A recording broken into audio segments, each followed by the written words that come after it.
There are people outside of the Bible who recognize that there was a guy named Jesus who died on a cross, and people claim to have seen him rose from the dead. I know there's a lot of prophecies in the Old Testament that Jesus supposedly fulfilled. Yeah. What's the probability of Jesus stumbling into some of these things? The chances of this happening is it's a 1 followed by 17 zeros. I wrote it down, a 100 quadrillion. If the question is, how do we know outside the Bible that Jesus was really who he was? Okay. It's almost like we got to understand the seismic shift that happened within culture, within the world. So was he real? You can't escape the effect of Jesus in our culture. Today we're talking about Jesus. And before we get there, my name's Andrew. I'm with John again, and we have a new guest. This is Josh. Josh, would you take a moment, introduce yourself? Yeah, so my name is Josh. Been with LCBC for about 5 years now and grew up in a Christian home. And so a lot of this stuff is familiar to me, but I remember so distinctly when I had these big questions that had to like really answer them for myself to make it my faith. And so talking about these things for me is just takes me back to a lot of those moments. And man, these are the right questions to ask. If you've got questions about faith or you're looking to, man, is this stuff reliable? Can I make my faith my own? Is it trustworthy? They're all the right questions to ask. Military man, though, right? Yeah, I got to serve in the Marines. Kill a man in 3 moves. I don't think so. Maybe 4. Maybe 4. Yeah. Out of practice. It's been a hot second. Good. You hit your 30s, you're like, maybe not. But yeah, definitely didn't think I'd be working for a church. Never really had that like kind of on my horizon, and just the way God works kind of steered me that way anyway. That's cool. Are you related to Bill Nye? That's the question. I'm not. The science guy. No, I spell it differently too. Oh, He spells it, I think, like it sounds, and I don't know what my ancestors were thinking, but they flipped it around. They wanted to be unique. They're like, Yeah. They wanted to differentiate let's themselves. make our mark in history. Nice. Flip the Y and the E. I love it. Well, we're glad you're here. Glad to be here. And man, we're getting into the topic of Jesus. And the question is are we 100% sure Jesus was real and was God? And so we'll get into a lot of stuff. I'd love to get into talking about, one, just did he exist? Did he actually exist? And is there any evidence outside of the Bible that really supports that? Who did he claim to be? Was he, did the disciples exaggerate who he was? Like just things like that. Really get into who he was. And Josh, would you mind just kicking us off, man? I know I'm not going to give you a soft lob. I'm just throwing that question at you. Are we 100% sure Jesus was real and was God? Yeah. So I think first, just talking about Jesus being real, and you talked specifically like not looking at the Bible, looking at other sources. And so, I mean, we see real clearly that we acknowledge that he exists. I mean, for one, we kind of set our calendars by, Jesus dying and everything like that. But if you look at historians, like no longer. Isn't it? Did they change that? BCE and CE Before current events, before Common Era. Common Era. After this podcast, There we we're go. switch it back. Yeah. Okay, that's how this is gonna go. Yeah. But yeah, you see really clearly from Roman and both Jewish. So Roman, I think it's Tacitus. Tacitus. Thank you, John. That's why you're here. Sure. So he wrote about Jesus being executed under Pilate, probably about like 70 years after Jesus would have been executed, and then same with Josephus. And so you have a Jewish historian who's making that claim, and then a Roman historian who's making that claim. And so neither of them really associated with Christianity, but at least acknowledging, hey, Jesus was here, and he died underneath the government of Pontius Pilate, crucified. All those things that we would say was in the Bible too. And I throw that out, the BCE and the CE, because I was chatting with Chat the other day, and I was like, so when was so-and-so? I forget. Oh, it might have been Ptolemy. I was like, when did Ptolemy exist? Because I thought it was the 2nd century, and I forget whether it was BCE or CE, or BC and AD. And they're like, what was it? What did it say? How did it say it? It was like, Ptolemy existed in 190 say. And I'm like, say? What the heck is say? And he's saying CE. Yeah, as a word. Say. And every time they brought up the date, and they're like, and that was 182, say. Or it's like, say. I'm like, all right, just say BC and AD, okay? But you're right. I mean, it's like our whole calendar is divided in half by the presence of Jesus. Yeah. John, what about you? What would be like I hate your this opening question. I think it's the dumbest question. Honestly, I do. What's wrong with the question? Oh my gosh. feel like it's Everybody, okay, on the surface, it's like, okay, great. Well, let's ask: is Jesus 100% true? Like, do we know for a fact Jesus really existed? And I know I'm going to be the curmudgeon here. I'm going to be the Richard Dawkins. I don't like this question. I don't like this question because faith is fickle. I think people are fickle. They're going to say, man, if I just had this proof, then I would believe. Mhm. But we know that's not true. You know what I mean? Like, okay, Mhm. so if I have this amount of proof about something, then I'm totally going to believe it. But I think proof is like a game that we play. And I don't know Mhm. whether it's knowingly or unknowingly. And for some people, it's knowing, they know they're playing it. And for some people, they just kind of, it's subconscious. But how much is enough? How much proof is enough for someone to say, I choose to believe in this? Mm. I don't know. Can you answer that? Like, how much proof Mhm. does a person need? And what is 100%? What does Mhm. that even mean? Mhm. Mhm. So that's why I hate the question. Mhm. I mean, look, okay, so we'll walk through, Mhm. we'll talk about what are the different ways that Jesus, Yeah. over the years, over the centuries, Mhm. we were able to see that Jesus existed outside of just the Bible Mhm. sources. But in the end, it's an unsatisfying Mm. question and answer, I Mm. think. Mm. So I'm sorry, I didn't mean to throw a So curveball at you, but maybe we'll end up there, but I yeah, still think there's Mm. still, feel like there's proof that's still helpful yeah, on that journey, right? Like right, maybe there's a certain amount or a certain depth right, where it's like maybe I've just gone too deep, and right, at this point I'm not going to get much more fruit out of it. But I feel like there's got to be some layers that yeah. is just helpful, right? But I still think, okay, so I will. I Yeah. mean, I think we ought to go in this direction. Mhm. So what do we have outside the Bible? Because there's lots of it. Mhm. Okay, Mhm. it's not like a ton, but there's lots of it. But it's very much like the question. Do you remember like dating somebody, in like high school, college, whatever, and they're like, I think we need to talk, and you sit down, Mhm. and they're like, well, I'm just not so sure this is working, and so you give all the ways that it's going to work, Yeah. even though it's not working. Like Mhm. it's just not going to. What's going to happen? Mm. Is it going to fix the relationship? No. Probably not. Mhm. So anyhow, having said Yeah. that, I've voiced all my skepticism Yeah. about this. I'm but replaying all of my past dating experiences right I now, and it's know. very depressing. but So Not I pleasant. think it's something we can all it's, agree with. And it's, it totally makes sense. yep. So we do have lots of evidence of people who wrote outside the Bible. Like you said, Tacitus. We've got Suetonius. We've got Josephus. Mhm. And so all these people, they talked about Jesus. They talked about the Christ, which is interesting because now they're using the title. So just to back up, sometimes people think to themselves, okay, well, when I say Jesus Christ, I'm saying Jesus' first name and Jesus' last name is Christ, but it's not. Mm. Christ is Christos in Greek, which means Mm. the anointed one. And in the Hebrew, it's Meshach or Messiah Mm. is the anointed one. In the same way you might say like the Buddha. Yeah. The Buddha's name was Siddhartha Gautama. His title was Buddha. Mm. So in the same way, Christ is the title that we give to Jesus. He would have been, I can't think of Jesus' father was Joseph. Yeah, yeah. Yeah. It would have been Yeshu ben Yosef. Hmm. That would have been like his real name. But he's Would Jesus have had an actual last name, like different than Christ? well, they there would have been a referred different- to him as that probably. Okay. Ben Yosef. Yeah. Hmm. Isn't that interesting? Yeah. Like teacher going around the classroom, Yeshu ben Yosef. Yeah. And then we would put in. It wouldn't have been Jesus Christ. Yeah. So having said that, though, so we see references to it from Josephus, Pliny, Tacitus, Suetonius. There's a guy later that comes on, Lucian, who actually makes fun of Christians, and he uses his name Christus, Christus. There's different ways that they vow. They put in the vowel points on this. But what's fascinating, even historians have said, like, okay, so we see in history where they mention Jesus outside of the Bible. That's great. But they've noticed how sometimes they seem to be edited. Like it'll say Jesus Christ, and then in language that's not part of the original, where it's like he was a wonder worker of many things, And so in these historians' accounts? yeah. Oh, wow. So they cast doubt on these historians. But the Okay. problem is, it is in the original parts where it talks about Jesus and it talks about the crucifixion. And someone has come along later and added some things in there. He did miracles and it was amazing. It just, again, verbs and language that wasn't used in the original text. But it still doesn't get rid of the idea that there are people outside of the Bible who recognize that there was a guy named Jesus who died on the cross, and people claim to have seen him rose from the dead.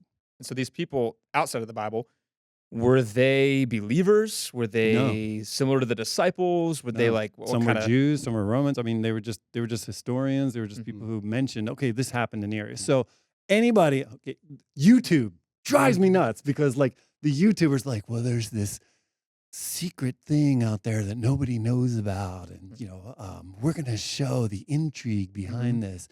The church has actually hidden this from us for years. That's not true. Gets you don't- clicks. You don't have to. Yeah. You can go back to any of the original source documents by these historians, and you can see. I mean, you can read it right there in the Greek. And you know what's awesome too? Sometimes in the Bible, you can look up interlinears. So they have the Greek and the English right above it. Right. So you can go without knowing Greek and actually read, oh, wow, that's the word. And they referred to Jesus. And like you said, 60, 70 years after the phenomenon. And so you might say, well, why they wait 60, 70 years? Yeah. Well, because early on, Jesus told his disciples to go out and preach. And when they went out and preached, they weren't preaching to kings. They weren't preaching to historians. They weren't preaching to rulers. They were preaching to the marginalized and the poor and the widows and the fatherless. You know, I mean, like people who constituted the early church were not the movers and the shakers. So the movers and the shakers would have taken a while to catch up with this. And we're talking hundreds, thousands at first. And then it goes into 10,000s, 100,000. That's when they start realizing, oh, wow, this is a phenomenon, you know, and that's where the historians, so it actually authenticates the whole process. So it's really cool that there are historians that were writing about this outside the Bible. How do people find this? Can people go online pretty easily and read it and like follow along? I mean, if we even post it in the links, Tacitus, Josephus, Pliny, Lucian, all kinds of Suetonius, and you just plug it. If you just even Googled Pliny and Jesus or Josephus and Jesus, you'll see the quotes right there. And these people did they have an incentive to no. make him look good? No, or not at all. Was it just factual? Like, this No, is just what see, they were happened? writing books that were talking about like Roman history, or they were talking about a large thing that they were more interested in, like what does Caesar Augustus say about this or that or whatever. And then it was kind of like these Almost like side a little footnote things. thing. Okay. Yeah. So that's super fascinating when you think it. So again, if anybody's going to say that this was something that was concocted 400 or 500 years after Jesus, right off the bat, you're wrong. Okay. Now you've got followers of Jesus like Clement. You have some of these early Christians. I'm trying to think, was it Ignatius? No, Irenaeus, and he's about 150. Who the whole scope of like about 40 years after Jesus, all the way up to about 150 years, about 100 years after Jesus, there are these followers of him that write stuff that show familiarity with his material. So, like for example, about 40 years after Jesus rose from the dead, we have something called the Didache. And the Didache is like a manual for how to do church. So it's fascinating to think like, this is how you worship. This is what you should do about baptism. I mean, it's basically like manuals for how to conduct yourself as Christians in a church setting. So what's the first thing you think of? It's like, well, what about all these YouTube videos out there? I'd be like, well, this was changed by like the Catholic Church there wasn't the Catholic Church yet. You know what I mean? And we've got this material that shows us 40 years after the resurrection, they're referring to material from the Sermon on the Mount. That's intense. I mean, you think Jesus, died and rose again in the 30s. Paul writes his earliest writings like in the 50s. We think that Mark was probably the 50s. We think that Matthew and Luke were 60s, 70s. John was somewhere around 90. And John, doesn't he even reference in like 1 Corinthians text that was actually earlier? Yeah. That actually would have been like almost like within the decade of Jesus Yeah. going to the cross. Yeah, good point. And like the creed. Or not I was gonna say there's not only that, but he quotes like poems or songs that were chanted by early Christians. Oh wow. That are formulaic, like he died and rose again, like that sort of thing, which shows years and years of formulaic type of attention to like a creed or something like that. So, yeah, I mean, it's really fascinating. You can go right now. Okay, so this is cool. You can go to a guy named Irenaeus. Okay, this guy Irenaeus, his teacher was a guy named Polycarp. I know names are weird, but just go with it. So good. Someone's middle name. Yeah. Next Somebody couple out there, years for sure. Kid, Yeah. go for it. He It's coming back. got a lot of fish. I don't know, but so you I got was thinking Polycarp. Pokemon, but that's all right. Are you serious? Yeah, man. That's bad. Poliwag, anybody? You Pokemon? should not admit that. You got to go with the fishing analogy first. I got to stay true to who I am, That's right? true. That's true. That's true. Was there a Pokemon named I think Polycarp? Poliwag. See, the limitation of my Snorlax knowledge is the is in original 151, but I digress. Okay, there's too many. What is of the them now. original 150? Oh, it's the That was original the number? first 151 Pokemon, Okay. and then they made like millions, and I can't remember any of the others. They But got a handful. Poliwag, Should I we- remember, and that's what came Should into we mind. do a podcast on the original? Yeah, episode 7 is gonna be about Pokemon. Is So that we'll get to that. CE or Oh, BCE? my mom banned it from my house. Yeah. Yeah, that happened. So if you want to go back, pulling us back, if you want to go back and actually look at, you can actually Google this right now, Irenaeus, Irenaeus, Irenaeus, and John the disciple. And what you find, he actually, and part of it is against heresies, he has his little side note. He says, I remember, and I'm going to totally paraphrase this. I'm going to simplify this. This isn't quote, word for word. I remember when Polycarp would talk about John and how John would come in and talk about the Lord and all the things that he'd done. Like in the context of like miracles, rising the dead, all that kind of stuff. Wow. Now think about that. It's like the great, would it be the great-grandson? The great-grandson of Jesus' inner teaching. That's cool. Who's talking about John just beaming, talking about the Lord. Wow. So if anybody wants to say like, well, we don't know if Jesus really existed. This was he had a girlfriend. He was an alien, like all that stuff. All you got to do is go back to Irenaeus, who talks about Polycarp talking about John, about the Lord. Wow. That's insane. Wow. So we have historians, we have other followers of Jesus that weren't necessarily in the canon of Scripture, but talked about him. Were any of these other anything else talking about his divinity or what he claimed to be, or was it all just like that he existed? Yeah. So if anybody ever wants to really deep dive on this, Wesley Huff does a lot of really great stuff. He's come to prominence recently with the Joe Rogan interview, and he does a great job. I mean, he's a total expert, 190,000 times more than I am in any of these areas, because he specializes in like the glosses on ancient texts and like what are added, what's not added. And he talks about this. This is really cool. He brings up slides, and we're not as cool as he is, so we don't have slides. But he brings up these slides. Yeah, he brings up these slides that show ancient graffiti. And there's this one graffiti slide of someone who is they're like making fun of this other guy who's a Christian. And I forget what he said his name was, like, I don't know, we'll say Josephus or whatever. No, that would be more Jewish, but Malcolm. Malcolm worshiping his God. That's the title of it. And you see this person hanging on a cross with a donkey head, which is so awesome. I mean, it's like total seventh grade. You know what I mean?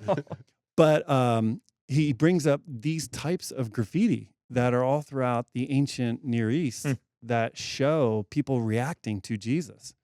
And so obviously it's a depiction of Jesus on the cross. And this is very early. So again, anybody out there who gets nervous about the videos out there, the YouTube videos, or friends like, yeah, well, I heard that Jesus was just a whole lot of stuff that was invented and whatever. It's a total lie. I mean, we have firsthand evidence of how people reacted to who Jesus was. And that's a great one too. I love that. It's alarming how often I've seen videos like that, that they give this full, thorough explanation of something. And you could just Google like the title of the video and just type debunked. And sometimes you'll just see articles that just say like, this is, sometimes you don't have to go any further and you'll see like, this is just blatantly not true. Yeah. Which is dangerous, because if you don't have any of that context, you're going to start believing stuff that has already been disproven. Right. Right. So what else, Josh? Is there anything else for you that's been encouraging outside of the Bible about who Jesus was, or that he existed, or did we hit all the main points at this point? You touched on a lot of them. I mean, I think that time gap is so crucial, right? Like there are so many, and John, you probably speak to this, so many historical works we look at with massive time gaps, and we don't really question their validity. But if you have, again, people talking about Jesus within the decade, within 30 years, 40 years, all saying kind of the same thing, like that just even historically is unheard of, I think, in a lot of ways. And it's fascinating.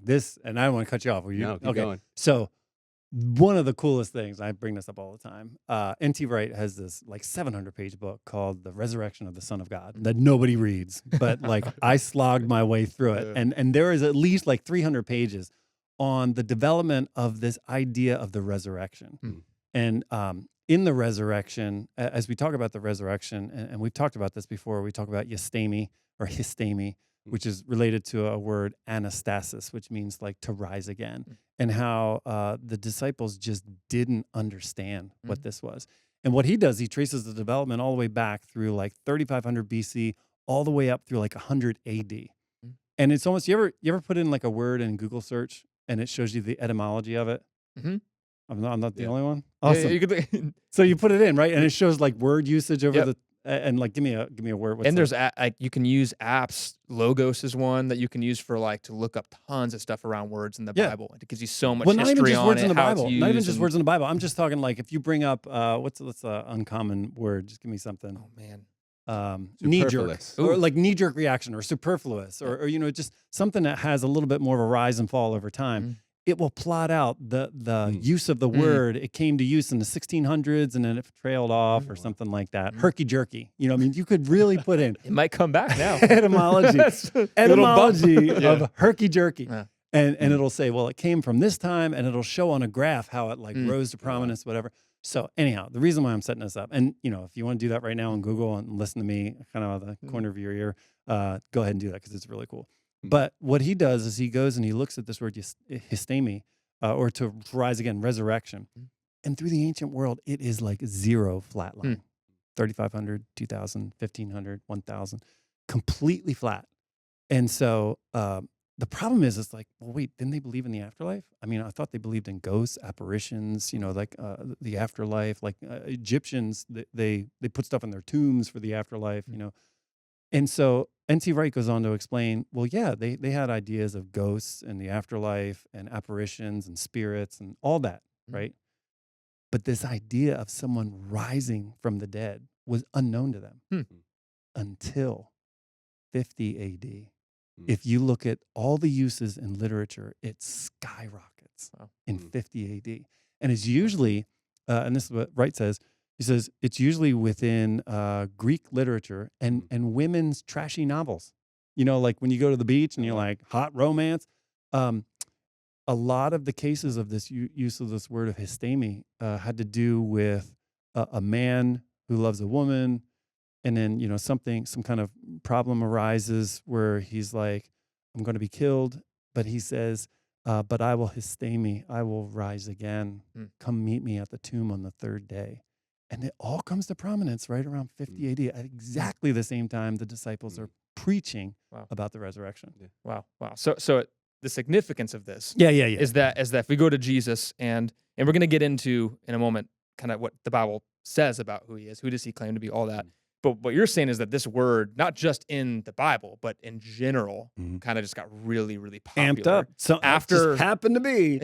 Yeah. After Jesus resurrected, Yeah. now suddenly this word is just making prominence all Isn't that over the place. fascinating? That is really cool. That's really cool. I did not know So that. That's awesome. there's that. Do you want us to go on some more? Because we can keep going. Is it related to words like that? No. Share something else, because Just let it right go. now we're sticking on like things outside of the I got Bible. We'll get so to the Bible, much but for you. I yeah, got tell me something else. outside the Bible. Okay, so I'm loving it. if we look at early historians and also religious people within Judaism Mm. who are talking about Meshiach, who are talking about Messiah, they were the experts on Messiah. Okay, and so when they got amped about Messiah, obviously there are prophecies in the Old Testament talking about Messiah being this conquering king. And again, just so everybody knows, a Messiah is an anointed one. It's like a special agent, somebody who's given a specific task by God to accomplish a specific purpose. To anoint somebody is to like set them up either as a prophet, a priest, or a king. Okay, like so that's the point of what Is that Messiah like was. the character in Dune? Yeah, Didn't they call him the Messiah? Yes. Wasn't that what his, Timothy Chalamet. there we go. great movies. Yeah, I want my Messiah a little bit more bulky. Yeah, it's a little scrawny. a little Yeah. slim. A Yeah, little bit. Little what? a little slim. There's a little swim. So anyhow, where were we? So when we talk about Messiah, then again, the Jews were experts at what this anointed special agent of God was, right? And there were actually many messiahs. Jesus wasn't the only one. Now I'm saying that not in a theological way. Right. Okay, so don't anybody. That's a horrible clip for someone to be like, comments, yes. "We believe there are many messiahs." Okay, so no, I'm not saying that. But what I am saying is that there was like Tacitus. He was in the 40s. There's this guy who calls himself the Egyptian. It's kind of like Prince, like the artist formerly known as the Egyptian. But he just calls himself the Egyptian. And he sets up this whole cult around him where he's just like, I am the Messiah. Wow. And he forecasts that he will go and he will free the Jews from the tyranny of Rome and he will disappear. Well, the truth is he actually led a bunch of people and then did disappear. Like he just took off and was done. Wow. Tacitus, the guy I talked about before in the 40s, they cut off his head. There's a guy named Simon Bar Kokhba, okay? And he came by between 132 and 135. He was the most successful Messiah. He actually defeated the Romans and secured Jerusalem for 3 years. Wow. I mean, he printed coins. I mean, to beat the Romans? Like, Was this amazing. like war? Like Yeah. battle? Okay, Oh, so yeah. like this was like a physical Oh, battle. yeah. Okay. Yeah. This is like, I'm going to run a spear through your eye socket. Wow. Yeah, And that's people probably picture Jesus to be doing something similar, right? Like to Sorta. have some kind of. Was Yeah. this before Jesus too? this is after 132. Oh, this is after. Oh, 132 to okay. But this is 135. what they were hoping for. These They're are hoping all Jesus was it. messiahs. Yeah, Okay. these are all like in the history of messiahs. These, and it's funny because you guys are asking me about how come we don't hear about them. Yeah. Why do we hear about Jesus? He was the least successful Messiah militarily. So what makes him stand out? Yeah, this traveling rabbi. that just shows Why up. why are we Yeah. listening to them? Why are we dividing our dates by this guy who failed? Now, this is what's crazy. Okay, so on that merit alone, that we pay attention to Jesus for some reason, and I believe it's because of the resurrection. Okay, like we don't pay attention to these other people because they failed. The guy got his head chopped off, right? Our messiahs are getting their heads chopped off. Do you get that quote? Do you No, get that quote? I don't. Absolutely. Dumb and Dumber, dude. Yeah, come on. I'm not cultured enough. Okay, I'm trying to It's keep Dumb and up here. Dumber. There's more Dumb and Dumber and theology. Listen, I grew up in a Christian home. I wasn't allowed to put that on my TV, man. Like I'm growing up with Veggie Tales. Are getting their heads cut off. So good. All right. Anyhow, oh my gosh, I feel like my life is complete. So you got someone This to is catch your it. This is references. it. There we I go. got you, John. I have finally related Dumb and Dumber to theology. I don't know how I did it. Anyhow, that's a miracle in itself. So, having said that, though, the Talmud, there's two forms of it, like the Babylonian Talmud, and then there's like the Tosefta, and a whole bunch of these different writings that get incorporated into something called the Talmud. And so, the Talmud is like a Jewish commentary. It's not equal with the law, but it's like one of the more religious books on Judaism, in Judaism. And so, it's a lot of commentary on like what has happened. And so, what's fascinating is that there are parts of the Talmud, and again, we're talking like 3rd century AD, not CE. They talk about Jesus as a Messiah, and they talk about other Messiahs. Now, this is crazy. This can make the hair on the back of your neck stand up.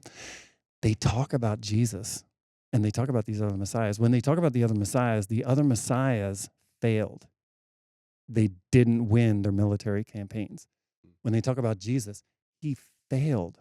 But they describe him as a worker of wonders, that he did miracles. They can't argue with it, Wow. but they attribute it to demons and Satan.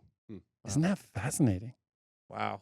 Think about that. Your enemy, at that point, the Jews were Yeah, they would have enemies. every reason to not want to Totally. like lift him up on a pedestal, Right. Because he was subversive Right. for the Jews. Yeah. And so credit the Jews that were writing in the Talmud, they were being honest. They're like, we can't argue with the fact that he did something miraculous. We can't argue with his wonder-working power, but we can kind of throw some doubt into where it came from. Wow. Isn't that wild? And we're assuming, did they reference the resurrection, or are they just kind of referencing miracles in general? Okay. Yeah, just the miracles. Wow. Yeah. Isn't that crazy? That is really cool. Now, add to that, no, that's on the Jewish side of it. Now, let's talk about the Roman side of it. Now, think about this for a minute. If you ever get a chance to do like Roman history, Tom Holland, not Spider-Man, but Tom Holland. You knew where I was going to go. I was preempting Very it. predictable. Oh, man. So Tom Holland is a historian. He wrote this book. Now I'm not going to remember the title of it, but it was about Rome. And it's on the tip of my tongue. It'll come. But basically, he's talking about Rome. And what's fascinating is Tom Holland was not a Christian, is not a Christian, as we would count, following Jesus. But when he finished all of his research and when he wrote the initial copy of it, he said, I never realized how much of a Christian I was. Wow. Because when he looked at ancient Rome was savage, like brutal savage. And not just their troops, not just Augustus. Like it was like, if someone were to say to you, oh, I feel weak today, I feel like I need to lean on someone. It was kind of like Roman culture context to say, how can I take advantage of this? How can I exploit this? Expected. Wow. Yeah. And so when you think of how they handled widows, how they handled the poor, how they handled people that are marginalized in Roman culture. It was savage. I mean, it was horrible. There were no safety nets. There was no welfare. If you had family that was connected, that's how you were helped out later in life. That was it. When on the 8th day of a child being born, he was brought and laid at the feet of the father. It was called pater potestas. And they would lay down the child, and the father would look down on the child, and if he approved, the child was picked up and taken home. If he disapproved and turned away, they took the child out to the wilderness and let it die. Wow. And a lot of times they would do that if it was a female. They just wanted males. And so what's fascinating, and this, okay, if the question is, how do we know outside the Bible that Jesus was really who he was? Okay. And if we're even divorcing ourselves from historians and early writings and stuff like that, we've got to, it's almost like we've got to understand the seismic shift that happened within culture and within the world. Remember, Rome is bitter cruel, you know what I mean? Just like savage.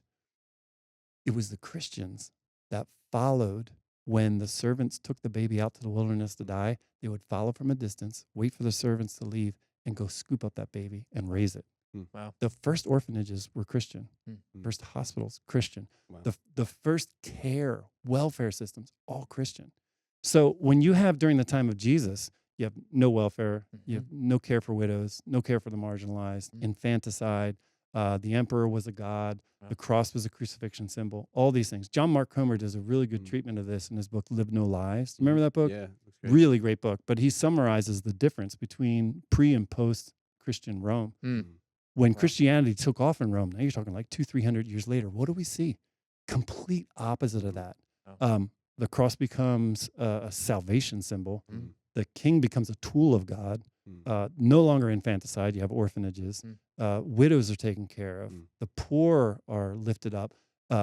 This whole idea of sacrifice. Now, this is the thing. For Jesus to say, like, I'm going to sacrifice myself for the sins of all humanity, the Romans would have looked down on that. They would have said, like, oh, Weakness. yeah, exactly. So you get my point. Yep. Now, 200-300 years later, it's completely flipped. Yeah. The whole idea of sacrifice is love and commitment. A man has no greater, help me out with no greater love as a man. Man has no greater love than to lay down his life for his friends. Yeah. That a Roman would have laughed at. 300 years later, Romans are quoting it. And we forget too, because in our culture now, and that's not that it's as good as what Jesus is sharing, right? But we also would look at widows and orphans and be like, oh yeah, we should take care of people. Oh, yeah, we should take care of the poor. There's like that sense, that compass of the moral compass, a little bit more naturally, where it would not have been there back then. 100%. So this would have been very obvious that someone affected that culture. Bro, think and about that happened right around Jesus. I mean, not to get all political or anything. I'm not going to get political here. Everybody goes, whoa, what are we talking about? Turn off the mic. No, but we very much today, and this is beyond the scope of what we're talking about here, but very much today, we enjoy the benefits of the kingdom of God, but not wanting the king.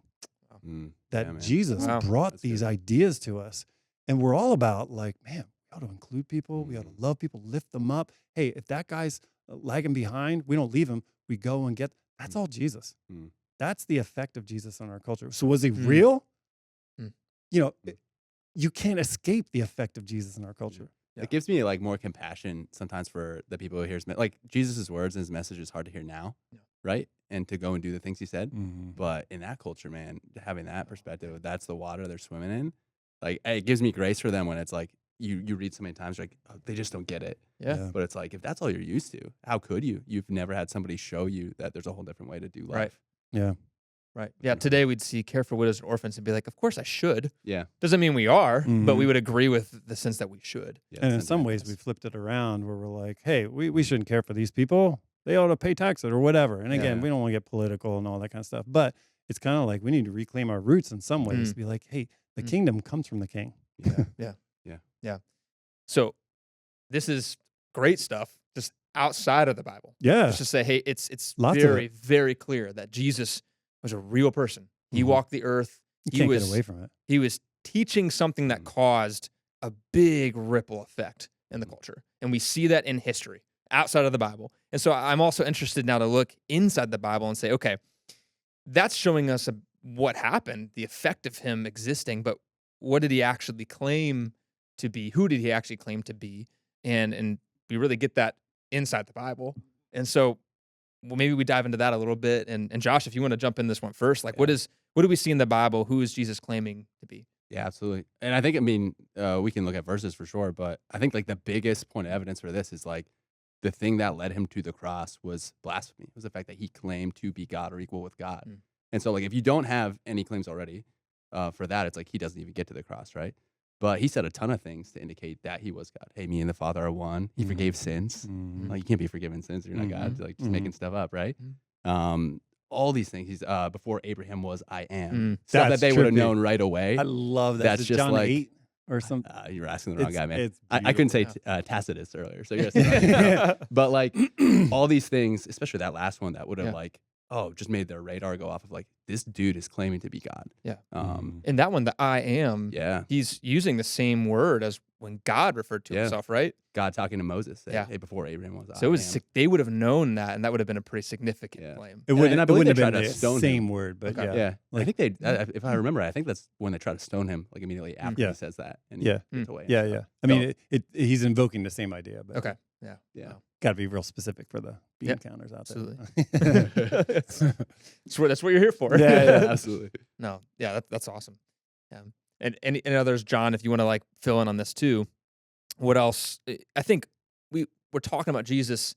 Jesus is God. I mean, that's in the title of the question. Is Jesus, did he exist? And he was he 100% man and God, all that. So how do we know that's what he claimed? Are there other verses we can pull out? Or is there other evidence in the Bible we can point to that, or on the flip side, what's the argument against that? It's probably a better question. Like, what's the argument? Do people look in the Bible and say, no, he didn't really claim to be God? Like, is that also pushback that we get? Yeah, I don't think you can't get around it. The reason he was sent to the cross was because of his, not just his claims to divinity, but, how he was affecting their ability to monopolize the people, that like, man, we're going to get in trouble with Rome because they're going to be upset with us because he's redefining what it means to follow God, And it's not a ritual. It's not a bunch of rules. It actually is more about a relationship with God mediated through the person of Jesus. And that's like the perfect storm to take them off too, right? Because it's like, you have a guy who's claiming to be God.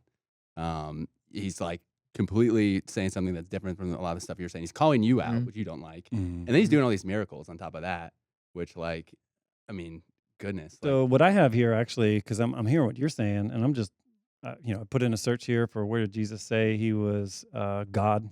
John 10, verse 30. He goes, I and the Father are one. I think you mentioned it before. I don't know if you get much clearer than that. John 14:9, he tells Philip, he goes, anyone who has seen me has seen the Father. That's pretty clear. That's up there.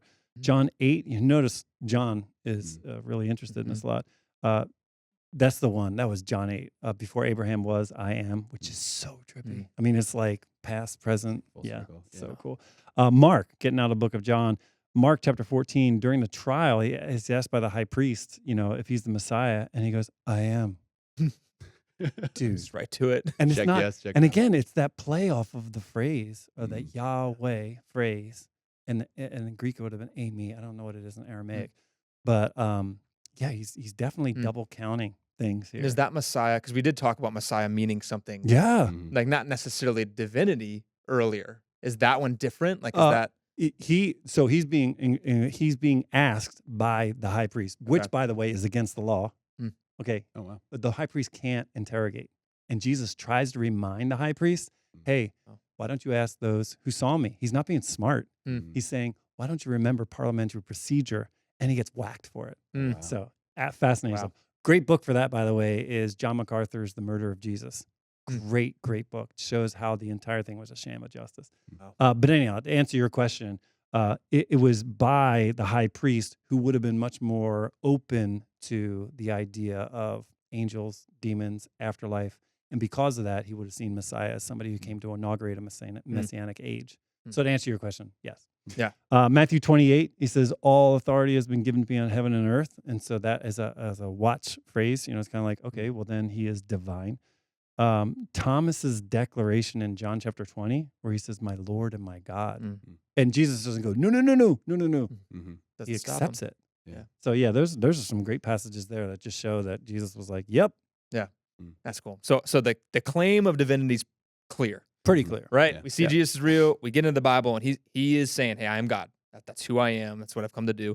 So what about some of the other things about Jesus? Let's talk about like miracles, for example. Do you have to believe that all the miracles literally really happened to follow Jesus? Is that important as well?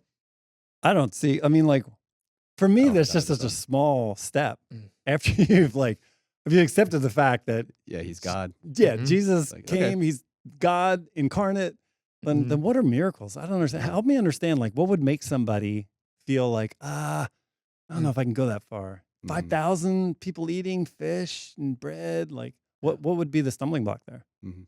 I feel you'd almost have to have trouble with the divinity thing as a Yeah. whole for that to Yeah. be a problem. Because Yeah. I feel like if you're arriving at, I'm seeing Jesus as God, it's really hard to imagine that Yeah. he couldn't Yep. do the miracles that he did in Yeah. the Bible. And it's especially Jesus. Now, I can see people going like this, saying like, well, in the Bible, there's all these like stories of people hearing from God, and God does these amazing things. And it's like once a day, God's doing something amazing. And we know it's a bunch of stories because that doesn't happen today.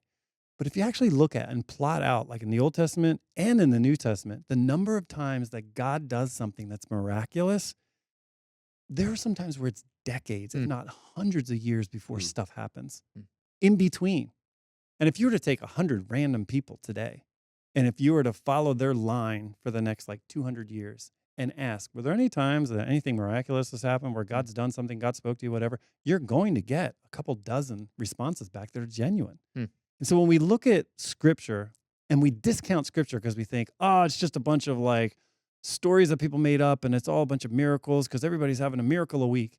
That's not the case. And in fact, even Paul, if you remember at the end of his ministry, he's just like, I prayed 3 times that God would deliver me from this, and he didn't. Mhm. Here's a guy who saw the risen Jesus and is just praying, can you heal my eye? Or whatever it is that's Yeah. the thorn in his flesh. And God won't take it away. And if you start plotting out the number of times something miraculous happens in his life, it's not every day. It's not every week. Sometimes it's months, years apart. I mean, you think he saw Jesus, right? Changed his life. And isn't it Galatians that says it was like 14 years later he went someplace else? I mean, what happened in those 14 years? Yeah. It's a big gap. Yep. So don't think, anybody listening to this, don't think, well, the Bible, that's when God really moved. And he doesn't move in my life today. It's like, give him time. The interval of a miraculous occurrence isn't quite as much as we think it is. Yeah. Or it's greater than we think it is. Isn't it like 400 years from the last book, the Old Testament, Malachi before? Intertestamental period. Yeah. And That's yet, crazy and to think yet, about. and yet, God was doing stuff. I mean, that's when the Hebrews talk about in the book of Maccabees about Hanukkah. And then they say that, God helped the oil last for 8 days. Who are we to say? Maybe God did work in that, but it's just not recorded. And so there you have something that happened that was about 165, 200 BC, something like that. BC. Yeah. BC. So there's almost like a building blocks to arrive at this stuff, right? Because if you're going to believe in miracles, maybe maybe that could even happen before you start believing the divinity claim. Maybe we have like in verse, like you might believe he's a good teacher. Maybe he could have done some crazy shenanigans, but was he really God? So maybe that's the order. Because if you believe he's God, you probably believe. But he still, can do I'm a miracles. skeptic on it. And we'll come to this later, but I'm a total skeptic on all this. Because I mean, like, A skeptic on what? No, I'm a skeptic on people like, well, if I had this proof, then I would believe. No, you wouldn't. No, you wouldn't. That's baloney, and it's a game. And I call people on all the time. It's either some people unknowingly do it, but I think there's a lot of people that hedge their doubt by saying, well, if I had seen this, then I would. And they set up an impossible claim and say, well, if I see God do something, if God came down in front of me and said tonight, you got to do this, then I would believe. No, you wouldn't. You wouldn't. So we'll get into that. Now I'm getting ready to go down that trail. But before we go there, what other nuggets are there? Okay, so we're talking about Jesus, miracles, all that stuff. What about? I know there's a lot of prophecies in the Old Testament that Jesus supposedly fulfilled. Yeah. How do we know that he fulfilled them? How did we figure that out? And maybe just riff on the prophecies for a minute. Dude, this is what did it for me. I remember wrestling with all this stuff senior year of high school. And like meeting the right people to be like, man, their faith's different than mine. I gotta like wake my faith up. And I have a faith that's not my parents. Like all those things.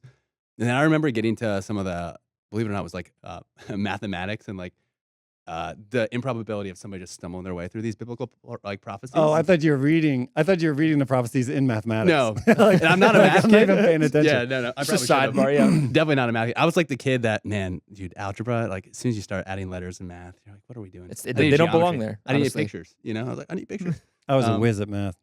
I am not surprised, honestly, Not if at you all. were. Not at all. I was making up new math. You're the guy I who actually created the did. math they have today. No, You listen. created I it? remember Mrs. Tacitus in geometry. I'm like, yeah, I think I figured this out. No, I like made up a new proof. Did you get to And the she right looked answer? at me. She's like, "Why are you? No, that's wrong." she had this pained look on her face, like she wanted to go home and just stop teaching. You know? I have She's like, failed. "Why are you doing that?" The And reason she's she like, quit. "Just follow what I'm teaching you." And I'm like, "Yeah, but this works." She's like, "No, it doesn't. No, in no way does this work." You heard it here first. John invented Common Core math. That's what Yeah, there you that's go. what actually happened. Exactly. There you go. Like today, they would have been like, "Good try, good effort, good effort." But yeah, I remember, goodness, like going through some of this content, and I mean, you might know the specifics, John, but Old Testament, the Bible's awesome, right? It's setting up this big story that's leading to Jesus, and so sprinkled throughout the Old Testament, it's talking about, all right, the Messiah, like Jesus, God's Son who comes here to save us. He's going to do all these things, and it's kind of like sprinkling what to look for.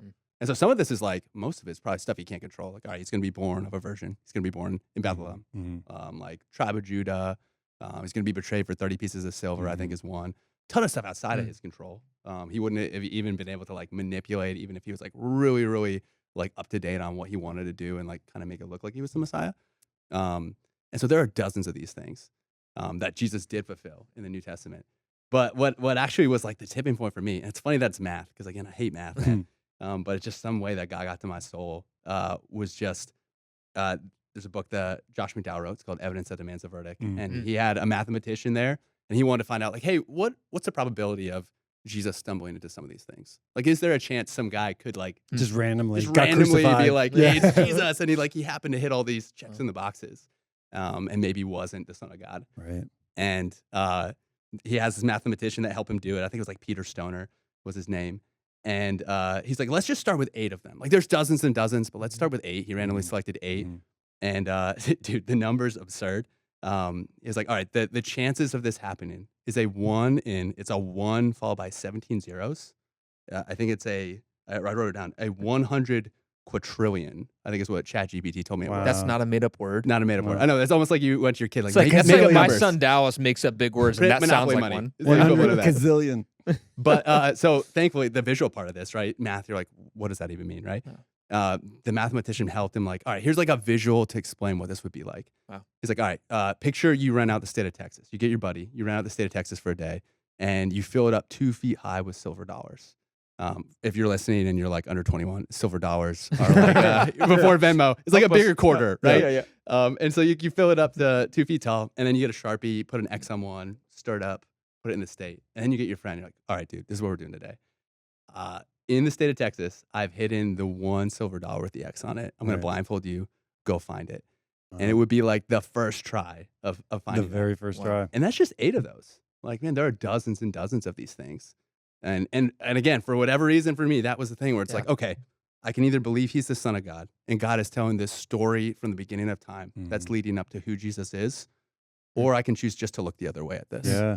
And that for me, along with all this other stuff God was doing in my heart, was enough to be like, Yeah. all right, this is my faith. Jesus is who he said he is. Wow. I may as well believe it, as opposed to thinking that, all right, like me That's and my friend can powerful. go That's find so this, cool. Yeah, this that silver is dollar in powerful. Texas. kind That's of a thing. huge number. Yeah. Yeah, it's absurd. That's almost as much as how much the Eagles beat the Chiefs by in the Super Bowl. Oh, man. Almost. Almost. Yeah. It's huge. Now, my brother's a big Kansas State Chiefs fan, and it was a very sad day for him. Oh, it was a beautiful day. It was, And you got to nurse it as much as you can as an Eagles fan because you don't know when it's going to happen again. So, John, anything else on prophecies? Like any other pieces of that, or maybe some other nuggets you want to? Yeah, I mean, you mentioned all the big significant ones. We talked about the ones before when we were talking about the reliability of the Bible. So you should go back and watch that podcast if you haven't seen that. But when you think that God is sending a message saying, look for this Messiah, this secret agent, the person that I have deputized to come in and redeem all of humanity, and you go to Isaiah 53, you go to Psalm 22, and we talked about this before, where they Psalm 22 talks about they've pierced my hands and feet. Mm. Okay. And now, interesting to note, there are a couple different notes on that word, ka'ari and ka'aru. So ka'ari and ka'aru sound very close to each other. And so they're not sure whether that means they have pierced my hands and feet or whether, like a lion, my hands and feet. Mm. But even lions' paws get attached to a pole when they're pulled out of the forest, okay, or out of the wilderness. So either way, it still works for crucifixion. They stare at me, they gloat at me, they cast lots for my clothing. All of the description of Psalm 22 is of someone being crucified. And they've been cardiologists that go through that, and they're like, this is exactly what happens. Your bones come out of joint, your tongue sticks to the roof of your mouth. All of those things happen. Things he couldn't even control, people casting lots for his garments. Now, here's the thing. That was written in 1000 BC. Crucifixion wasn't invented yet. Yeah. So everybody reading that would have been like, wow. That's weird. What's up with that? Yeah. Yeah. And then, Isaiah 53 has the same thing of stripes. He took stripes. I'm like, I'm such a contextual, I just think of the big picture, but by his wounds we were healed. There we go. I got something out of it. But again, that's hundreds of years before Jesus.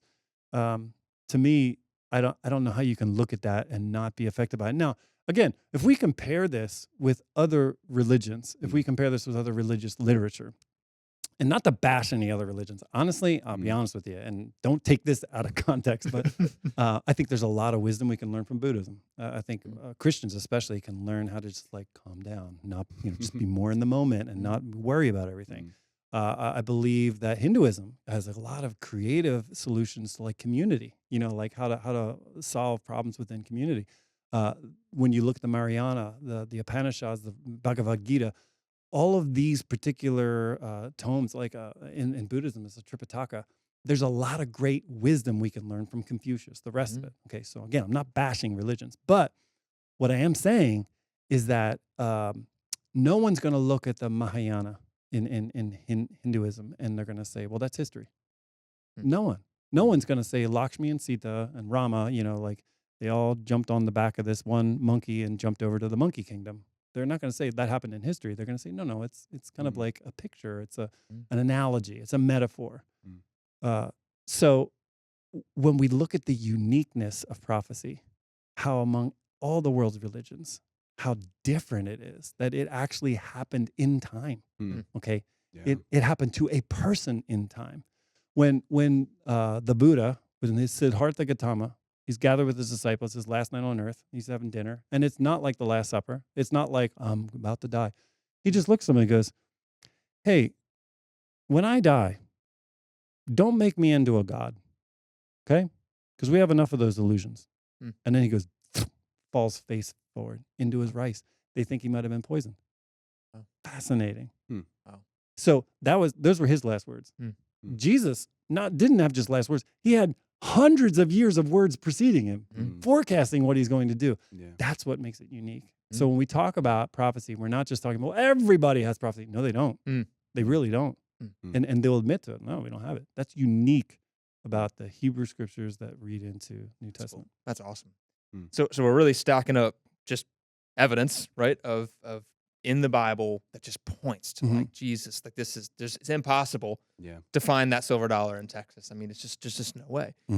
Maybe another piece of this, another block to this could be even thinking about the disciples. So here are these followers of Jesus. So you have people who were right there with him, learning from him. And then after he died and was crucified, what I've heard is the part that I know is that they all went off and eventually died for their beliefs. But then there's also that argument that there's actually been some other kind of crazy people that have died for cult followers. And, what can we pull from the disciples' life that just gives us additional evidence? No, this was, really abnormal that they believed this or did this. Is there any more pieces to that?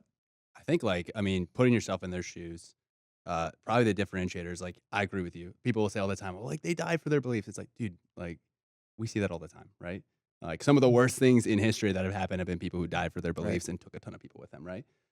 But I think what's different with the disciples is, I think, man, they would have had to believe their own delusion if they were setting this up that Jesus rose from the dead and he actually didn't. Hmm. Because they clearly went to their graves. They clearly like intuitively believed this thing. And so in my mind, it's like, all right, it either happened or they got themselves so deluded with the fact that like, hey, we set it up to look like this happened and like took that to the grave. It's like, I don't know how you dilute yourself that much if you're the one that's like, hey, we're making it look like Jesus rose from the dead, but he actually didn't. And I'm just believing my own lie here. I think most within human nature, if we know something's not true or we know we don't fully believe it, sooner or later we're going to crack, right? And so I think they're in the unique situation where it's like, it's not like if they had made it look like he had risen from the dead, they like, for us here, it's like, hey, we can just believe that. We weren't there. For them, they would have had to be like, oh, well, like, we did steal the body. And we're all going to take this to the grave now. And like, that's a different conversation. And see, we're conflating two things because you make an allusion to it, which is correct in that there are people that have made the jump and killed themselves for something. Yeah. You know, Falun Gong, they had this cult out in Asia where they killed themselves and a bunch of other people with them. Jim Jones is a great example of how he gathers all these followers together. He kind of creates himself as this Messiah type figure, and then he has them all drink Kool-Aid and they all die. I mean, it's like lots of people that died. David Koresh out in Waco kind of set himself up as, you know, the Messiah, and of course went out in a blaze of glory. So what I'm trying to say is that there are a lot of people that can gin up the strength to kill themselves or to end it all for a particular thing. That's not what we're talking about here, though. We're talking about how 11 men for the rest of their lives talked about something repeatedly and then went to their death. That's a whole lot different. So it's enough to say if somebody's crazy enough to be like, yeah, I believe this, yeah, and they're done. Yeah. But to get up every day and keep getting beat, to get warned, to lose money, to lose influence, to lose friends, and being warned like you're being excommunicated from this synagogue. And in the back of their heads, they're like, man, what if I'm doing something wrong? What if this is like really, what if the God of the Hebrews now doesn't like me? You know what I mean? Like all these things would have played into them. And one of the biggest things that they have to really wrestle with is who was this Jesus? Which is really what we have to wrestle with. Was he a liar? Did he just sell us a bunch of lies? Was he a lunatic? Did he delude himself into believing? And this comes from Mere Christianity. Gotta read that book. It's a great. Did you ever read that book? I've read that book. Yeah, Okay, and so I love I that. haven't finished reading this book. It's been years because it's like you read one page and like, wait, I got to read that again. Yeah. Am I an idiot? I get that. Is there a version of this for 5-year-olds? It makes me feel smart, but I don't know what it says. Where are the pictures? I need those. I feel really good eating this, but I don't know what I just ate. Anyhow. Mere Christianity, he talks about the typical the trifecta, I guess, of it is the liar.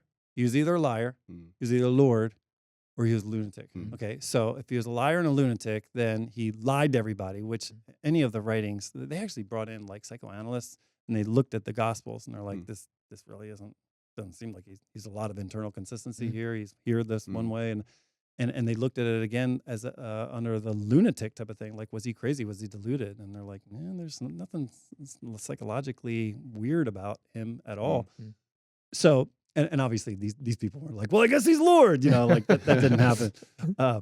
But that's what C.S. Lewis is saying in Mere Christianity is like, you've got to have one of those three.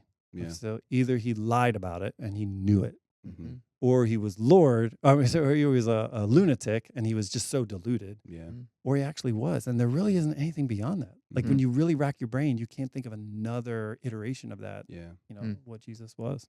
And so someone's listening and they're hearing the evidence. Maybe I'm pulling on this thread you alluded to earlier, right? No, this is great. This is the best part of the podcast right here. People are trying. They clicked on this. They're watching this because there's a part of them that wants to believe in Jesus, but like they're just trying to. They need enough evidence, enough proof, right? And so maybe lean into that. Talk about that a little bit. Like how much proof is enough? Yeah. Well, that's what I would ask. So what proof is enough? You've known people like that, right? Oh, sure. Where they're like, oh, I would believe if you just. So what do you need? DNA? Did you see the OJ thing on Netflix? I did not watch that. You told me about this earlier today, but I have not seen it. Oh my gosh. I have not seen it, but so you know about OJ, right? Yes. Yeah. Okay, just wanted to make sure. Yeah. Too long ago. Am I the only one who lived through this? You didn't even live through it. I just know about it, but the series special that was more recent, right? You're not answering the question though. Did you live through it? Did I live through it? When was this? When would this have been? When was OJ? I'm 91. I'm 90. I born in I'm 91. 92. So I was. So if he wasn't here, I wasn't Oh here. yeah. Do you guys know OJ? I mean, I was very Yeah. little when this Yeah, was a we were thing, young. but Yeah. but Okay. But nobody's heard about the Netflix OJ thing. Now everybody's gonna watch it. So apparently Netflix got this thing. It's like a 4 series about OJ Simpson trial and like what worked, what didn't work, what they should have done, what they shouldn't have done, and it's fascinating going through it. They've got DNA evidence. Okay, and so again, this could be potentially political. I don't mean for any of this to be political. I don't care one way or another. Well, I mean, I care, but like, I'm not trying to be political, and I don't want anybody to get upset. I got to be careful about people getting upset about everything, but I hope nobody gets upset about this. But it seems that if you have his DNA at the scene, his blood at the scene, one of his gloves at the scene that's blood soaked with his blood and her blood in the glove. The other glove is found at his house. There's blood in his car that drips all the way to his house. Okay. The shoe is a certain size. That is his size. Mm-hmm. The shoe is made by a manufacturer that he owns. Like, what more do you need? So, having said that, again, maybe, who knows? Okay. But even today, there are still people that argue over whether or not OJ did it. How is that?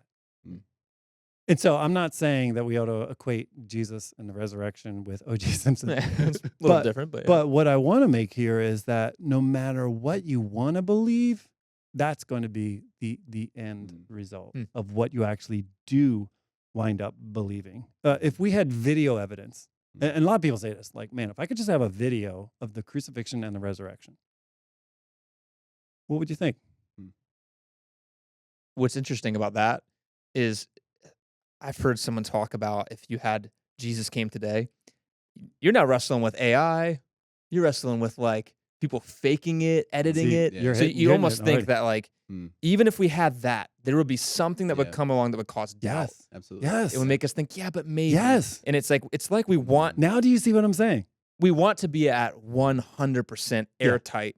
It's a myth. And it feels so it can 100% feel is a myth. wrong. It feels like we're not allowed as a pastor and feel like you're not allowed to say, Right. can we be 100%? 100% is a myth. It's definitely a myth. And you know why? Because there might have been a time between like maybe 1950 and 1980 where video testimony would be, well, there it is. But no longer. Why? Because of AI. You know, we can manipulate things. And even then, you know, they fixed the moon landing. You know, like all that stuff that, again, not to get into all that. beeswax. Somebody's about to YouTube that too. Dude, we did Dumb and Dumber and the moon landing. This is great. And OJ. This is great. But I guess what I'm trying to say is that there was a very slim bandwidth of time when that would have been admissible, or at least like, oh, look, there it is. Yeah. Is God not wise to say, I'm not going to trust it to a DNA test. I'm not going to trust it to scientific data to be verified or video testimony, that I'm just going to do my thing. I'm going to make waves relationally, personally, who then are going to make waves. And if you choose to believe it, awesome. If you don't choose to believe it, that's kind of on you. Yeah. You know? Yeah. So that's kind of where I come at with this whole thing of 100%. Yeah. If someone says to me, like, I want you to give me 100% proof positive that Jesus rose from the dead. Even if I did, it wouldn't be enough. Yeah. And there's actually a psychological phenomenon called the closure paradox. And it's sometimes people call it closure anxiety, where if you think to yourself, what do I need to happen in order for me to put my trust in Jesus? Like, give me something. What would you say, man, if you could show me this, I would definitely follow Jesus? Let's go with DNA evidence. Okay, yeah. You DNA know. evidence of We're what? on the OJ kick. DNA evidence. DNA evidence of what? Like, this is Jesus' DNA? Yeah. Did you? Okay, this is going back a little bit, but there was this thing that was circulating, and it was total. I think it was Ron Wyatt who came up with it, but he basically said, I found the blood of Jesus. Have you heard of this? There's this guy, Ron Wyatt, long time ago. He came up with this idea that, man, I found the blood of Jesus, and I found it on the Ark of the Covenant. So he's found the Ark. He's found all of it. Like, he's, you know. Indiana Jones Yeah. his way through He the is, man. He knows it all. You know, he's got it in his garage. So he said, we We found the blood of Jesus, and it only has 24 chromosomes because it has his own and God. I'm like, this is such a misunderstanding of chromosomal patterns. You can't have 24. You would be like a blob, like if Jesus were a blob, then maybe. But anyhow, that circulated through the internet for like years. It'd be like, yeah, they found it. And only has 24 chromosomes. And everybody's like, wow, praise God. Point being, if you were to have your DNA evidence, what do you think would be your feeling of having secured DNA evidence? What would you feel like? I feel like, just personally, so kind of going off of what you said, I feel like it probably wouldn't give me the feeling I'd want it to, right? No, don't go to where I'm going. What would you feel? What would you feel? Now you have, here it is. This is Jesus. Hey, this is great. This I can put this in a court of law and it'll stand up. Yeah, now I'm going to follow Jesus, right? So what happens when you actually do get the readout? And I don't know how would they read it out? Yes, Yeshu Ben Whatever you Yosef? said in the beginning. Yeah. Or would they like, So what happens when you get the readout Mhm. and now you put your trust in Jesus and you mess up tomorrow Hmm. and you do something stupid, you talk back to your wife or, whatever. Like Yeah. what would the feeling then be? And that's the whole closure paradox is Mm. that you have this buildup in your mind of, oh, if I had this amount of information, then it would change me. Hmm. It would make me a different person. Yeah. And then now you have it and you're still the same slob you were before, right? Yeah. And so there's this sense that starts to factor in emotionally where you say, maybe I'm wrong. Maybe I didn't do enough. Maybe I need the next piece of evidence. And that's what the closure paradox is that we never achieve closure. And that's why I get so annoyed at this question. It's like, man, what would take 100%, whatever. Like you'll never achieve it. You'll never, ever achieve it because people are going to say like, okay, well, yeah, I would definitely follow Jesus. And then you mess up and you have this feeling of like, well, did I really? And we saw this with the Israelites when they left Egypt. When you're walking through the Red Sea, right? Sorry, I get all excited about that. But I mean, if we trust Disney, what was Prince of Egypt. Prince of Egypt? Yeah, man. Great movie. Great movie, dude. Horrible Hollywood version of it, though. Maybe not the biblically accurate. The two sides come up and you see a whale. Yeah, dude. Like what? That's another podcast. Walking through this, you would have seen the wonders of God. Don't you think that would have been? I will never stray. Yeah. I will never have an impure thought again. Mm-hmm. And then what happens? You get to the other side and you do. So Yeah. what would it make you do? It'd make you go like, maybe I did it wrong. Yeah. And then 4 months later, they're building a golden calf. Mm-hmm. Like how crazy is that? The disciples, after Jesus rises from the dead, I think it's Luke 24, where it says some believed, but others doubted. After they saw him rise again. Yeah, physically So looking at Jesus. And it shows that the like facts, more proof, more evidence isn't what changes you. Mm-hmm. And I think what people may feel, and I think there are people that agree with that are watching right now that agree with that, and maybe they're saying, I'm trying to get as close as possible to make that leap and to say, okay, now I'm ready to dive in and believe. And it's just getting enough of those building blocks to say, okay, I would almost just say like, is this reasonable to like believe in Jesus? And looking at what we just talked about, like we see evidence that he was a real person.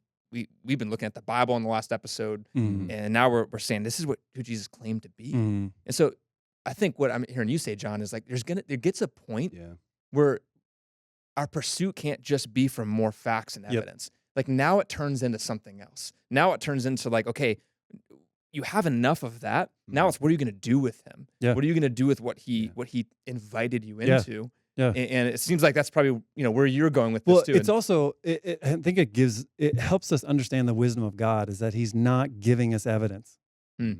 He's giving us testimony. And see, this is the weird part when you really think of the wisdom of God in all this. If he keeps giving us evidence, we'll keep stretching the goalpost. Yeah. We'll keep saying, well, I just need a little more. I just need a little bit more. And it's a game that we play. And so God doesn't play, He's not going to play the evidence game. He's going to play the testimony game and say exactly what you're saying. Yeah. So what are you going to do with what I've actually given to you? Annie Lamott has a great phrase. She says, the opposite of faith isn't doubt, it's certainty. Because once you achieve certainty, you start to wonder, did I really? Because I'm not changed. Like there's nothing. And so I think that's where God's like, look, your best life. Don't even want to get into that, but I hate that phrase. But I feel like I'm missing a quote or something when your you said best that. life ever.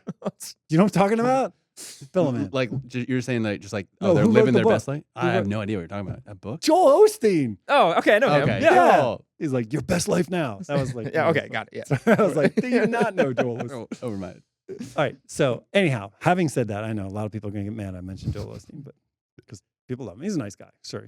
Make a I'm great sure. neighbor. I'm sure he is. Yeah. Great neighbor, bad theology. But anyhow, so I'd have him over to a cookout. But the whole idea of living your best life now isn't about getting everything assured and certain.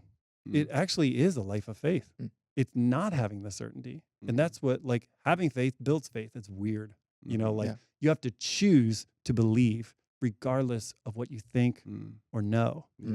And I think that's where God comes to us. You're just saying basically, man, God knows us so well and our nature so well that he's going to give us what we need because we wouldn't be happy anyway if he put everything out there. 100%. And I think there's value in that too. Like even just God is a relational God, right? And so even in theory, it's like, man, how good's the relationship if he gave us everything we needed anyway? And there wasn't that little element of trust of like, no, you are who you say you are, right? I think we've all had like friends or people, and it's like some of the times when they come through for you is not when you're certain that they will. Like some of those meaningful times is when they come through for you, and you're like, oh, like I knew that, like I'd hoped they would, but like I didn't know for certain that they would. But they show up, you know, in the times you need it most. They show up at your house with food when it's like you're moving in, and it's like I have no time for anything. You're dealing with the kids, like, and so I do think there's that relational piece too, where it's like, man, if God designed us for a relationship, there's that little jump that we have to make that the relationship is all about. And why would he fill that gap with something else when he knows that's what we need and our souls need and what he wants from us too? Yeah, that's well put. Yeah. It's the process of faith that actually satisfies. Yeah. And you might think it's the opposite. I hate this. I got to choose to believe. Yep. I want certainty. The minute you had it, you wouldn't be happy. You know, so it's like Jesus knows that the more we thirst for him, I mean, he says it, blessed are you who believe even though you don't see. That's not just a Hallmark card, like happy ending to the book of John. It's more like, no, you're actually the happiest when you have faith without seeing. When you see it, that's when you wonder, like, and you've had that feeling, haven't you? Yeah. Where it's like you have that big moment on a retreat weekend or something like that, and you're sure. like, oh, God is so real. And you write it down, you're like, oh, I gotta remember this. And then like 3 months later, you're like, oh, I remember that. Yeah. Yeah, it fades. Mhm. It fades its impact. Mhm. And so we're given a lot of good evidence. I still would say this is still great evidence. Yeah, but this is we're right. But we're We just completely reworked it. yeah, right? but Like- we're arriving at now is the heart of it. So Yeah. so there is really great evidence, but now we're getting to this point, and someone's struggling with that gap right there, and they're saying, "Hey, all I've really searched for is the evidence." Yeah. And now I'm hearing that like that's not going to satisfy. You could get there is no 100% on this, which can be frustrating. It can be frustrating to say like my pursuit is for that 100% to close the gap, but we don't see that often in life at all. Is there's always these little gaps. And so how does someone switch? Like, do they have to now ignore the evidence side and go all in on just, I don't care about that anymore. I'm just gonna choose to believe? Or like, how do they start leaning into the relationship? Yeah. What does that look like? How do they do that? And how's that different than, I don't know, hunting for evidence? If that makes sense. I think a lot of it's what you just said. It's almost like I think the evidence is like a map that gets you to like you ever like go to a park and it's like, cool, we're gonna go to this park and they're like, we're gonna jump off this cliff into the water and it's gonna be awesome. And then you like go up the trail, you get to the spot. You still have to jump off, right, to make it happen. I think so much of the evidence is like it's getting to us to the point where we have to make the decision and make the jump. I think we get in our own way a lot too, where it's like sometimes I think based on how we view ourselves, like, hey, leave physical evidence out of it, leave like historical evidence out of it. I think sometimes like we're not willing to jump that gap just of even how we're wrestling with how we see ourselves, right? Jonathan Bakuda has this message. I think Forrest Frank's like worked it into a song where it's talking about how parents or soon-to-be parents who are going to adopt kids have to essentially fill out paperwork that draws a line at some point of who they're willing to adopt. And so there'll be like questions on there like, hey, are you willing to adopt somebody who's in a wheelchair? Like, would you be willing to care for somebody that way for the rest of their life? Be willing to adopt somebody with mental disabilities and all the challenges that comes with it? And it forces them to have this real moment where like, would I be willing to do that? And what's beautiful about God is like he looks at each of us and he says, there's no box that that I wouldn't check to say, yes, I got you. Like, they're mine, right? Mm. And I think we say no for him all the time and making that jump. Like, we're afraid to believe, like, does Mm. God love me that much? Mm. Does the creator of the universe who sent Jesus here to die for me, that I've just seen all the evidence about, love me that much? Mm. And man, like he can say it all day long. We can look at the evidence all day long, but it's still a relationship. Mm. And so like even today, like, man, this is the biggest question for Christianity, for our faith. Yeah. And so like the biggest miss today would be somebody listen to this and you've heard all the evidence for it and you're like, cool, like the Texas thing, the historical thing, Mhm. great. But maybe there's something still in your heart that's prohibiting you from making that decision. And today would Yeah. just be the day to step into that and to say, all right, like I'm going to make the jump. Yeah. God loves me. Jesus came here for me to adopt me as the son or God of the Most High God, right? Or son or daughter of the Most High God. And so like, man, I think sometimes it's that piece for us that's actually holding us back, even as opposed to the evidence. It- Yeah, and I think That you makes can sense. you can like I want to jump on what you were saying. What do you want to say? Well, I was just gonna say that it just made me think of this as you're talking, that there's like an emotional component that we miss out on, Yeah. that, I don't know, just cold hard evidence and facts don't really give us, is we can spend so much time trying to figure out, did Jesus actually say this? Was he real? Which doesn't Mhm. mean that's not important to like consider and think about. But at some point, you then just have to say, like, well, what did he just say? Mhm. And do I believe that? Do I feel that? Yeah. Because when you think about any relationship you've been in, maybe someone you're dating or married to someone, and there can be like this, I'm just gonna try to prove to my wife that I love Yeah. her. I'm just gonna try to like do things just to Mhm. like prove it, get you things, whatever. But if it's void of any emotion or real connection, it's almost like, cool, like I don't know that proof actually works for me, Mhm, because mhm. there's no real connection, no Yeah. moment. I feel like we get invited into this, just spend time with me Yeah. and what I said in scripture. I feel like that emotions actually drive the most significant changes in our life, not Yeah. just cold hard facts. Yeah. Yeah. Well, and jumping on that, and this is for me, it's like, so it's a self-analysis. Mm. So in my quest for certainty, certainty to know something for sure is a powerful thing. I mean, when we arrive on eternity's shore, and God is like, well done, good and faithful servant. And we walk across that meadow into heaven, and whether it's here, whatever it is, Jesus has returned, and we see the Garden of Eden, the New Jerusalem, whatever, and we're like, that's going to be a powerful thing. And because that's a powerful thing, we've got to wonder, like, are we after the power of that? Of like, I understand it, I have it, it's mine. And we think about certainty, like we've all been talking about, like, okay, man, it'll be awesome to be certain, 100% certain. I know for sure that Jesus was the Messiah, so I'm going to put my trust in him. And we think, bam, my whole relationship with God is going to take off from here on. I'm going to be a super disciple. First of all, it's wrong.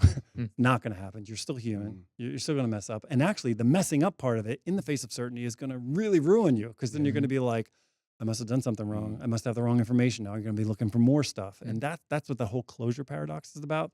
However, I think one of the best things we can take from any of this, and I hope people are encouraged by this, and usually people aren't encouraged by more work, but the work is to say, like, so what's driving you?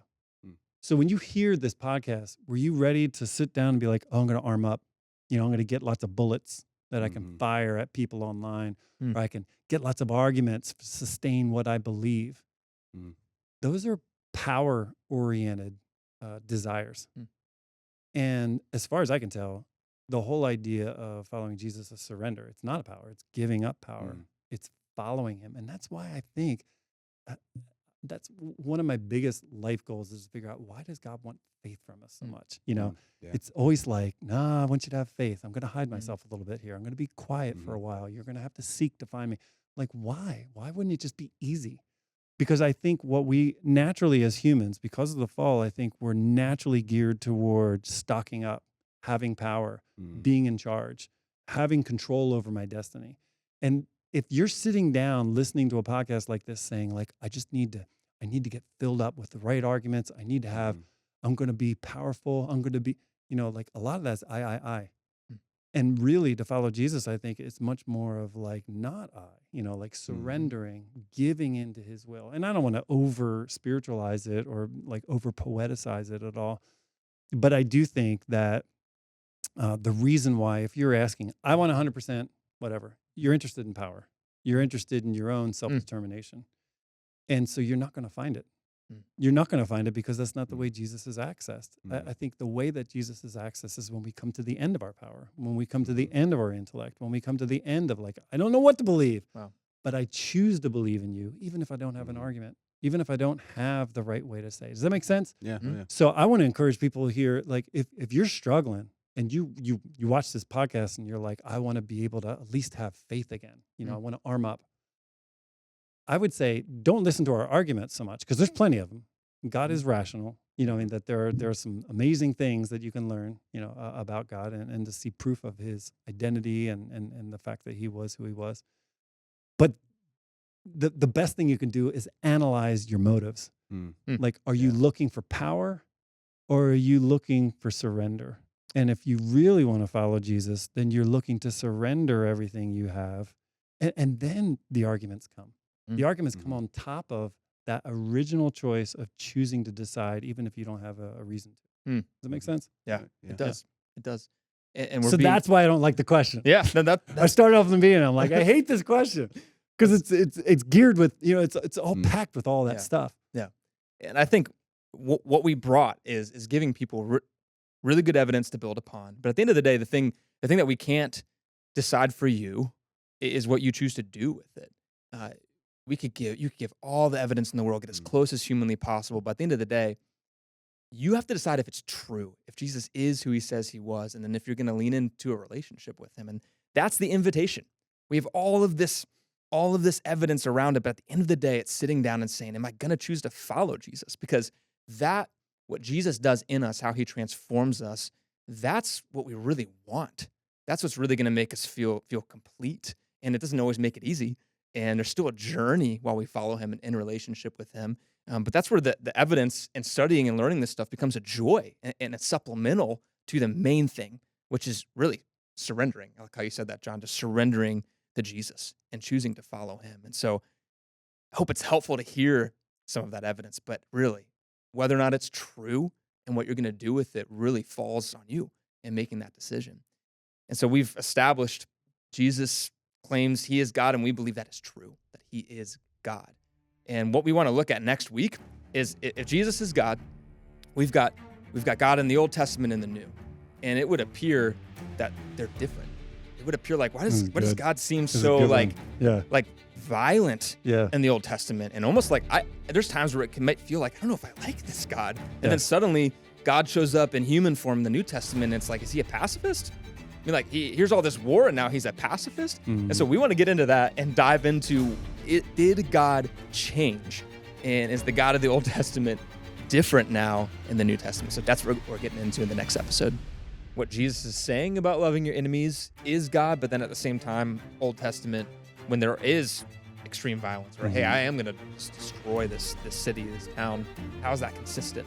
God's anger at sin is like a parent's anger would be at his kid's cancer. He doesn't hate the kid, he hates the cancer. I could see God enacting wrath and judgment on sinful, wicked people that have been given tons of opportunity. But what about children? Those are tough because, again, now you're talking about legitimate innocence. I'd probably mid-wrestle with that one, where it's like, I don't know enough to be like, hey, this is exactly why. If you're only looking at the Old Testament and you're saying, like, what's up with that? You've got to read it in balance with the New Testament of, like, the very same God of wrath suffered the God of wrath for us.